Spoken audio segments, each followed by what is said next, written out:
Olá, alunos! Tudo bem com vocês? Eu espero que sim. Bem, eu sou o professor Aurélio e hoje a gente vai falar um pouquinho sobre religião. A gente vai falar mais especificamente sobre diversidade religiosa. Vejam só, hoje a gente vai abordar um texto que é da Marcela Belchior, a autora, que foi através de uma entrevistada, que foi a reverenda Sônia Mota, e tem o título, né? Integração entre religiões é fundamental para superar entraves históricos. Então vamos lá, né? Bem, nessa primeira imagem no nosso slide, a gente tem diversos líderes religiosos que, até que de forma frequente, fazem conferências, né, para debater a religiosidade no mundo, para resolver conflitos e, claro, para buscar uma boa convivência, já que a gente compartilha esse mundo em que a gente vive, né? Alguns desses líderes que estão aí na imagem, acredito que vocês já conheçam, e outros são de algumas outras religiões que são minorias, né, em nosso país e que podem ser bem representadas em outros. Então, uma das coisas que a gente pode observar dentro da pluralidade religiosa é de que, a depender do país em que você esteja, ela pode ser bem diferente, né, uma da outra. Então, por exemplo, aqui no nosso país, a gente tem uma maioria da população católica, né? E aqui a gente tem a figura do Papa, que representa essa população. Mas claro que ainda nessa imagem a gente tem vários outros líderes religiosos e que cada um está representando essas populações, tá? Então, o diálogo entre religiões, né? Mais do que simples convivência, o diálogo é fundamental para a superação de conflitos entre as instituições que representam as variadas religiões no país. Então, como já está dito no texto, dentro de um país, né, por exemplo, o Brasil, existe geralmente mais de um tipo de religião, tá? Mais de um tipo de crença e essa crença, essa religião, ela vai ter que conviver com as outras. E claro que a gente tem que conviver de forma pacífica, né? E existem algumas formas de fazer com que isso aconteça e claro que isso é desejável, pelo menos pela maioria dos países e pelo menos pela maioria dos líderes religiosos, tá? Então, o diálogo, né, possibilita questionar e criticar aspectos da própria religião e, se for preciso, estabelecer outras formas de convivência em que todos e todas tenham seus direitos respeitados e possam viver em paz. Então, dentro desse consenso, né, dentro dessa conversa, claro que o objetivo sempre vai ser esse. Vai ser a boa convivência entre as diferentes religiões. E a gente está tentando buscar isso, né? Fazer com que as pessoas consigam viver em paz umas com as outras, tá? Então, dentro da própria Constituição brasileira, né, é afirmado que o Estado é laico. E o que é que significa essa palavrinha, um Estado laico? Um Estado laico é um Estado que não possui uma religião definida. Ou seja, o Estado, como entidade em si, ele não pode assumir uma posição, ele não pode impor nenhuma norma, nenhuma regra baseado na religião. Justamente na tentativa de conviver com todas as religiões de uma forma geral e conviver bem, né? Conviver em paz com todas as religiões, sem nenhuma exceção, tá?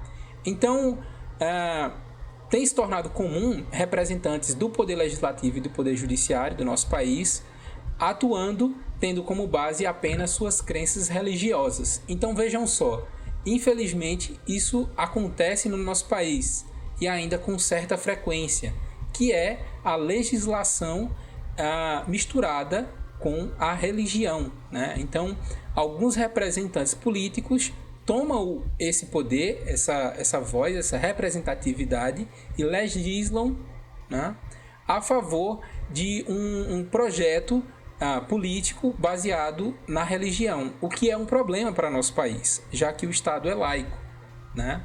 Então, já que o Estado é laico, todas as regras deveriam servir para o bem comum e não para uma específica religião ou para um específico grupo. Então, aqui temos uma frase, né? Um Estado laico deveria pautar suas políticas públicas a partir da necessidade e dos anseios de todos os cidadãos e cidadãs, e não baseados numa religião específica. Ou seja, o que eu acabei de falar anteriormente, né? Então, como é que acontece a sustentação das religiões, né? A gente vai conversar um pouquinho agora sobre a sustentação das religiões. Então, a base de sustentação das religiões deveria ser o amor e o respeito. Lamentavelmente, muitas religiões estão se deixando influenciar por discursos e práticas que fomentam a intolerância e a demonização da religião ou outro, né? Ou outra. Então, vejam só. A maioria das religiões, gente, elas buscam o autoconhecimento, o amor, o respeito, tá? Mas, infelizmente, né, ocorrem distorções, principalmente por alguns líderes, né, mais especificamente religiosos, e que eles distorcem esse sentido da religião, dessa busca pelo amor, pelo respeito, e acabam tendo discursos intolerantes com outras religiões, e algumas vezes até agressivos, chegando a atitudes violentas contra outros grupos. E claro, isso é um grande problema e que a gente ainda enfrenta no nosso mundo, né? Inclusive no nosso país, tá? Então, muitas dessas ações contrariam as recomendações universais das Nações Unidas e dos direitos humanos. Nos direitos humanos, a gente tem uma cláusula, né, vamos dizer assim, específica, que fala justamente sobre a liberdade religiosa, né? A liberdade de expressar a sua religião em qualquer que seja o país do mundo, tá? E, claro, existem conflitos ainda. Essa cláusula, esse acordo, ele existe, mas, infelizmente, em algumas situações, ele é quebrado, tá? Essa regra. Então, a gente tem vários casos de intolerância religiosa pelo mundo, né? Infelizmente, e que os que a gente o que mais ganha visibilidade, né, no final das contas, são os casos mais extremos, né, os extremistas. Então, um dos exemplos, há algum tempo atrás, existia o próprio Estado Islâmico, né, que era um grupo religioso extremista dentro do islamismo, que eram seguidores que pregavam que aquela palavra deveria ser seguida à risca até as últimas consequências, e alguns outros também, como por exemplo o Boko Haram. Não que só existam casos de intolerância pelo fanatismo, né? Existem vários outros tipos de casos de intolerância religiosa, inclusive no nosso dia a dia.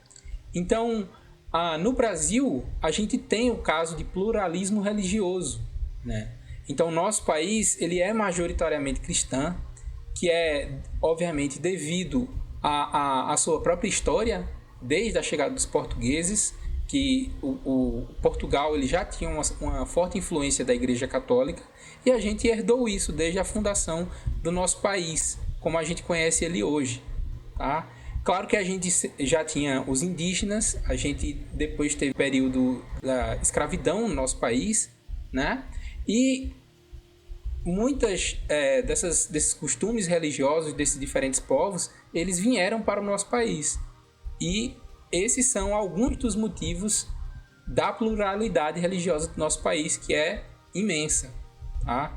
Então, a pluralidade religiosa é uma coisa que a gente deveria se orgulhar, né? Pela diversidade, pela riqueza de conhecimentos em um único local, e não justamente apontar aquele ou aquele como certo ou errado e tentar desunir, né, esses povos, esses diferentes povos, né? Então, a gente há alguns casos de intolerância religiosa em nosso país, né? Claro que a intolerância religiosa ela não se restringe só aos islâmicos, né, que a gente acabou de ver de alguns grupos extremistas. Só para falar para vocês que não é todo Islã que vai ser extremista. Na verdade, os extremistas são uma minoria, mas que ganham uma grande visibilidade justamente porque tomam ações que são muito impactantes e isso reflete na mídia e a gente acaba tendo essa informação dessa forma, né? Então, nas últimas aulas a gente viu que mesmo dentro das religiões cristãs, a gente tem diferentes denominações e que mesmo dentre essas denominações existe intolerância, tá? Então, aqui no nosso país, ele é um país extremamente rico, né, diverso culturalmente e religiosamente, e é uma coisa que a gente deveria se orgulhar, né? Então, aqui no Brasil, a gente tem um caso de intolerância especificamente com as religiões de matriz africanas, tá? E isso, claro, tem também um caráter histórico, né? Porque historicamente o nosso país tentou reprimir essas manifestações religiosas, certo? E que isso acontece até os dias de hoje, tá?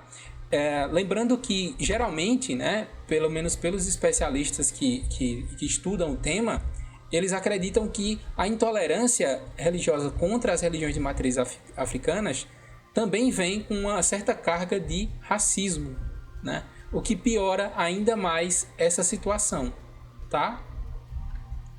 Então, como é que a gente deveria se portar diante de outras religiões, né? Se portar diante desse tema? Bom, é consenso de todos os países de que a gente deveria procurar viver de forma harmônica, né? E buscar aprender com outras religiões e com outros costumes. Então aqui tem uma frase, né? É preciso assumir que as religiões são diferentes e justamente por isso são preciosas e necessárias no mundo plural e diverso em que vivemos. O respeito à religião do outro, da outra, é o maior testemunho de fé que uma pessoa pode dar, certo? Então, a gente vai ficar por aqui, a gente vai conversando pelo grupo e até a próxima aula, gente. Tchau, tchau.